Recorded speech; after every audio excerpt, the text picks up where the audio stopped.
Janet Elder, who in a 3-decade career at the New York Times rose from reporter to deputy managing editor, along the way spending many years as the editor of news surveys and election analysis, died on Wednesday in Manhattan.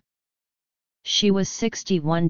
Dean Baquet, the executive editor of The Times, announced the death to the staff on Thursday morning. Ms. Elder, who lived in Manhattan, had been undergoing treatment for cancer and died at New York Presbyterian Hospital. Ms.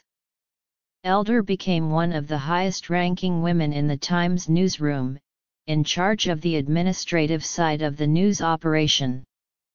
But colleagues cited an unofficial role as well, as chief counselor, hand-holder, fixer and sympathetic ear to the rest of the staff. Her office was a place to come to gripe, gossip, ask for guidance and more, said Matthew Purdy, another deputy managing editor at The Times.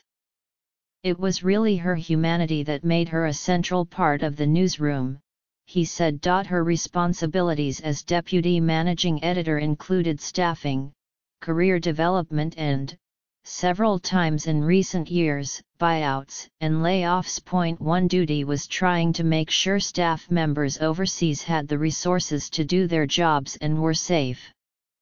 That could be difficult, as it was in August 2014, when Alyssa J. Rubin, a Times reporter, was seriously injured when a helicopter she was aboard crashed in the mountains of Iraq. Janet was just amazing at marshalling resources to get her out of there, Mr. Purdy said. Mr. Baquet called Ms. Elder one of the newsroom's most important leaders, and an advocate for women at the top of the masthead.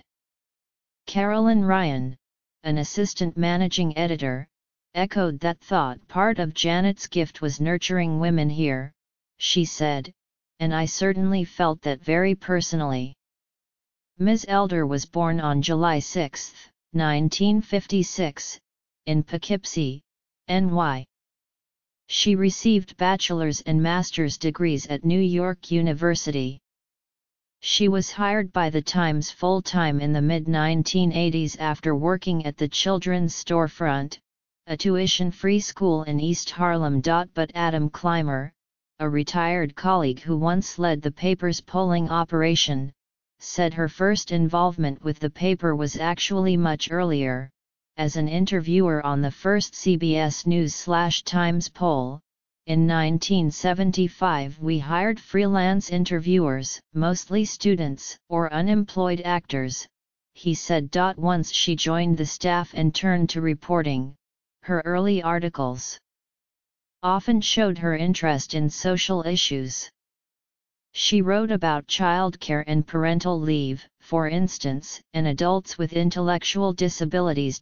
By the mid-1990s she was increasingly writing about poll results, examining the public sentiment on issues like the verdict in the murder trial of O.J. Simpson, the sex scandal involving President Bill Clinton, and candidates, and issues in presidential elections. Many of these articles translated the results of CBS News/New York Times polls, which were among the most highly regarded in the polling industry.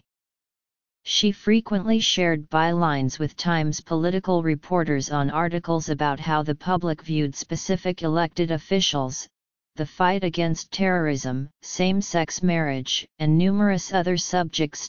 Ms.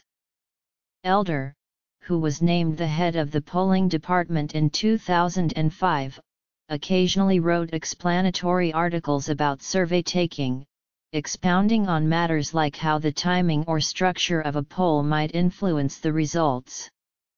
And she had an eye for the odd or incongruous finding that might turn up in a survey, as in 1997, when she wrote about a CBS/Times poll on driving habits. In the poll, men and women said they would rather be a passenger in a car driven by a man, she noted, although both men and women said the safest drivers were members of their own sex.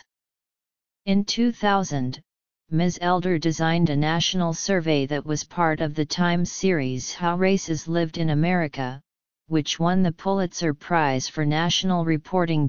Ms. Elder was made an assistant managing editor in 2011 and a deputy managing editor in late 2013.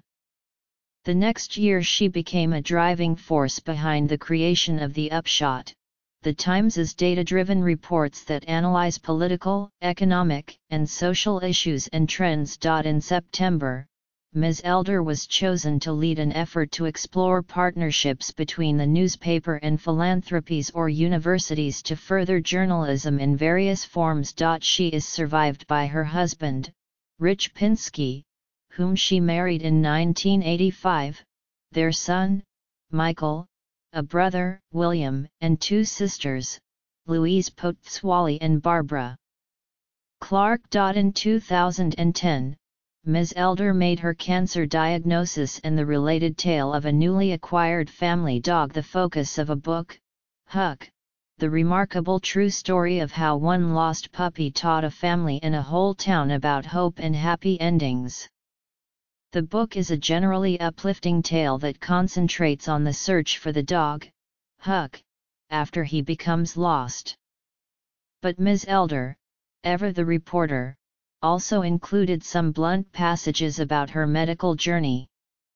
She was annoyed, for instance, by the pink decor in the office in which she was undergoing a biopsy. "There is something demeaning about all that pink," she wrote.